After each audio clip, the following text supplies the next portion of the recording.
And Joe, we'll start with the Washington Nationals. I think you know what's coming here. Max Scherzer, big-time performance. You go to that ninth inning, 2 outs, hit by pitch. If you're that pitcher on the mound or the catcher catching him, what is going through your mind right there? I think you're, in a sense, heartbroken. But I got to give Max Scherzer a lot of credit because it didn't seem to faze him. No letdown. No letdown whatsoever. And the joy that he showed, and I'm sure he'll look back on it and say, I wish I would have had a perfect game, but I had a no-hitter. And I give him a lot of credit because that had to be really difficult, to get that out of your mind and get the next hitter. Did it look like the batter leaned in a little bit there? A little bit. But, people want to get on Jose Tabata, but we're taught to win games. We're taught to get on base. You have a lot of pride. You don't want to be no hit.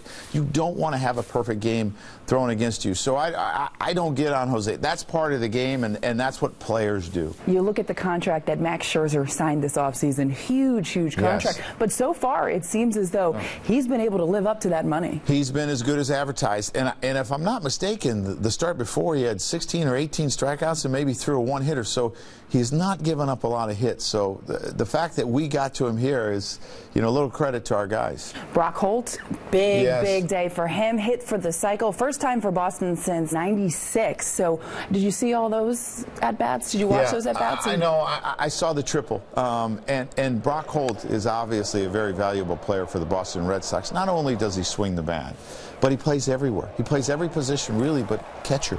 And that's a luxury for a manager that you can move him all around. He's played very well this season, and he played very well last season. When you go back to that and you look as a player is going for the cycle, we'll go back to Gardner.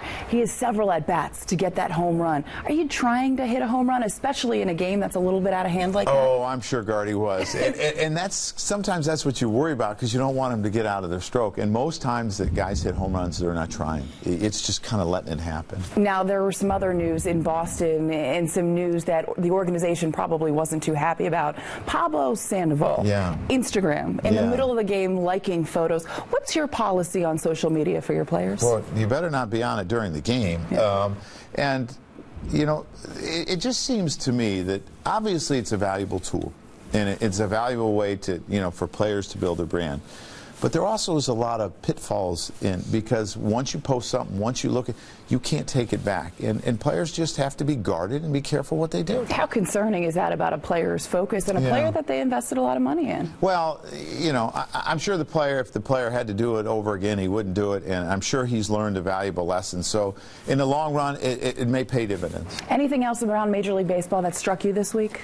Well, we've gotten to see some really young superstars in the last 10 days. We saw Harper, we saw Trout, and we saw Stanton. And, the ball Stanton hit at their ballpark, it looked like a left-handed power hitter. And, he hit 2 home runs, and he had his hits, and I actually felt like we did a pretty good job against him, and that's how powerful a player he is. The thing that amazed me about Stanton, you watch him on TV, but it doesn't do him justice how big and intimidating he looks in person. And really how hard he hits the ball. I think as an infielder, if you had to be in, there's a runner on third and less than 2 outs, it can't be real comfortable. No. And he's such a big man, and he's an imposing figure. He plays a very good outfield, and he's very athletic. So, he's a superstar. Well, lucky for you and your team and your pitching staff, it doesn't look like you're going to have to face him at all this season. The only time you would face him would be in the World Series. And that would be happy welcome. to do Yes, so. we would love to do that.